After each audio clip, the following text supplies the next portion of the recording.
in any technical field actually, nothing is stationary. So like technology, tools, methodology, everything is ever changing. Yes, the soft skills are the most important things, and they are the things that make you indispensable in whatever company that you're working for. So you have to be proactive and you have to be consistent in whatever you're doing. Look one step ahead, and you just simply need to forget about the final goal that you set. Just go ahead and like be consistent, and that's it. Like it's gonna pay off for sure.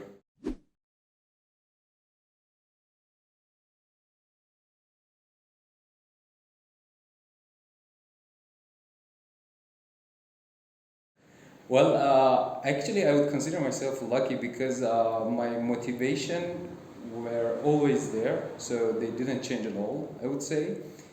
But well, about like expectations and goals and stuff, as every single step in your life, as you go ahead, they evolve.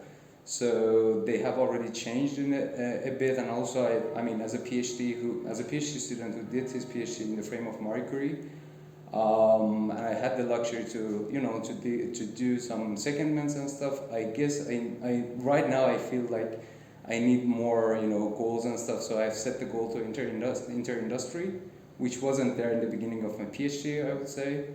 So yeah, basically that's the goal for the future right now.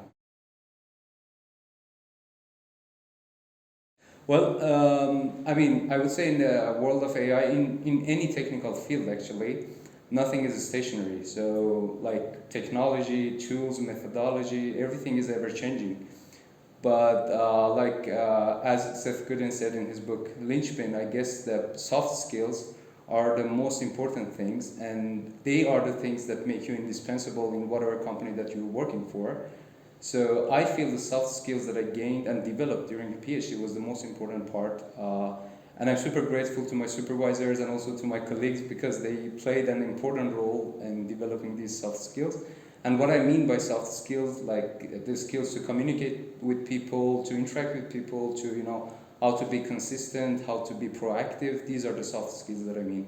Yeah, that's super true because like sometimes you're super biased about your work and you need an outsider person who kind of have the opinion to think out of the box to help you to understand a more a more perspective and another point of view on the problem that you're solving.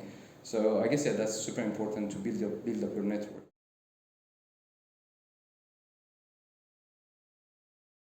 That's a good point. Well, actually, I would say again, I'm gonna go back to the previous point that I mentioned. I feel like, yeah, obviously technical stuff are also important, but again, like being persistent and also being proactive is the most important part. As an example, when I was in Aalborg, I was supposed to work on something, but then because of the lockdown and stuff, I couldn't really work on the stuff that I was planned. So I started to think about something else. And if I wasn't proactive in a sense, I wouldn't probably come up with a few papers in like good journals and stuff from the work that I did in Aalborg.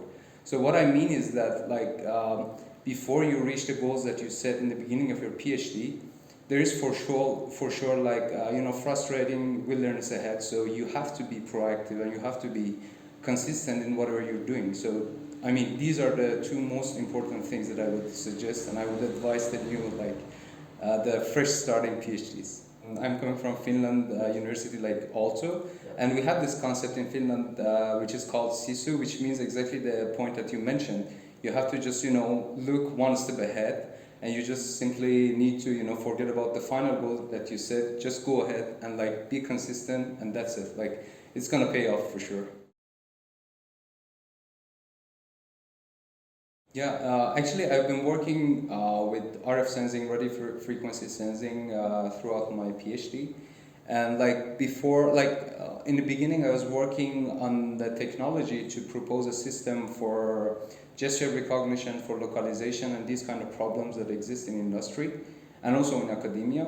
But recently, we've kind of changed it a bit towards near field sensing, which means that, for example, we are applying the technology to assess the quality of water or to estimate the body composition like body fat and muscle rate and these kind of stuff that were not there in the beginning. So what I feel is that like the research direction that I'm currently following is kind of super interesting for clinical studies, and I believe in maybe in 5 years, since it's like super practical, and also the technology itself is super cheap, and it's like the form factor is super small, like even less than a 1 cent coin, and it's privacy preserving because of the RF signals and stuff. I guess it's going to contribute to the quality of life in general, in terms of like privacy, in terms of comfort, in terms of health. So I do hope that we're going to go into industry, and probably we're going to start a spin-off or a startup based on the research that I did. Yeah, that's a really good point again. Well, I mean, for me, the exciting part was Boulder, to be honest, but it doesn't mean that we didn't, cope with any challenges or something. Yeah, of course, we had challenges as well.